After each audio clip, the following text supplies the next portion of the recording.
I'm talking today to life coach Debra Jayne Coach. Hi Debra, how are you? I'm great, thanks Joanne. How are you? I'm very well, thank you. Debra, today we're talking about stress and in particular work-related stress. What is work-related stress and how badly is it affecting businesses? Yeah, work-related stress is quite a problem in businesses today, and the statistics are quite shocking, really. 2009 to 2010, there was actually 9.8 million working days lost through stress-related absence, and obviously that impacts hugely on organisations.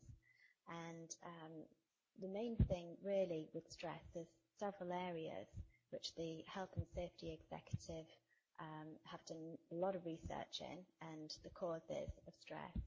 And the hotspots tend to really be the top three, which is work hours and workload, which people unfortunately nowadays are tending to have the jobs, not only their own jobs to actually manage on a daily basis, but also because of the redundancies due to the economic situation.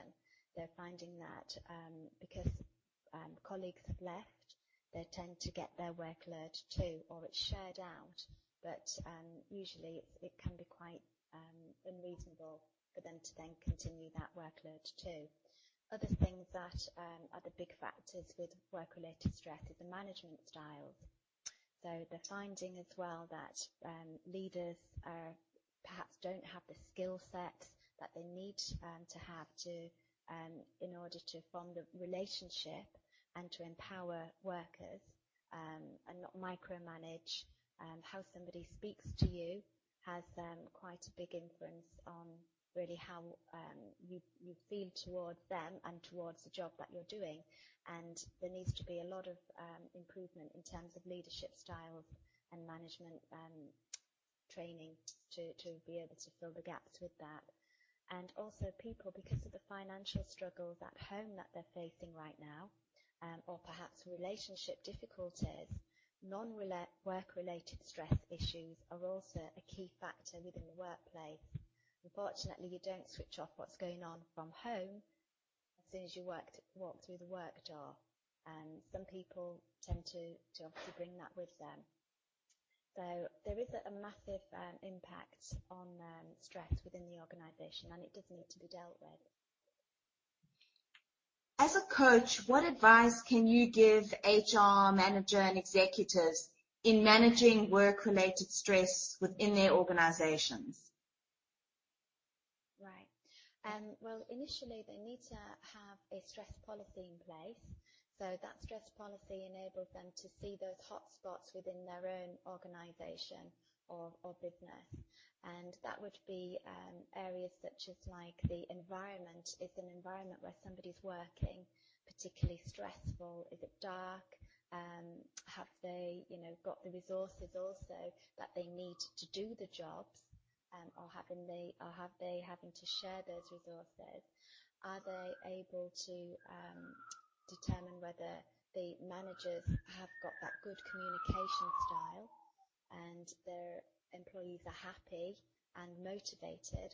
Do people know what roles they should be doing and, clearly have got that support structure in place to be able to guide them in doing that job role? There are many different aspects, but that stress policy enables them to see those difficult areas that could potentially flag up stressful situations in order for them to then put things in place that prevent that stress from arising. It also enables employees to have a clear structure and a method of reporting stress back to them as either the HR department, which if they have got some kind of difficulty that they're dealing with, there is a point of contact that they know that they can turn to in order to get some advice or some extra support on that. Management training as well. Stress management training is fantastic for newly employed leaders as well as established ones. and where they have the skills to recognise if there are people within their teams that tend to be exposed to stress or have those symptoms of stress. Usually people, when they have stress, it can be taken in many different ways. Some people withdraw from a situation and they're so overwhelmed that they can't cope that they just don't really say anything and they try to just get their head down and do it. This is when mistakes or accidents can happen, so it does need to be addressed. Alternatively, sometimes people become quite angry or frustrated when they're stressed and can cause conflicts and problems in relationships and causing difficulties there. So it needs to be managed, and if a HR department isn't able to question and really interview the different managers in order to help really gain an insight into their teams and if there's any stress, then obviously they need to call in an outside company in order to do that for them and to help to take that situation. So sometimes as well, what I've found working with companies is that employees don't tend to want to say or report directly to the HR for fear of any knock-on consequences for that. So having an external body come in, they often get to the real nitty-gritty as to what problems really are, rather than them being covered up. So it gets faster results, so you can do something about it. Thank you, Deborah. Thank you so much for talking to me today.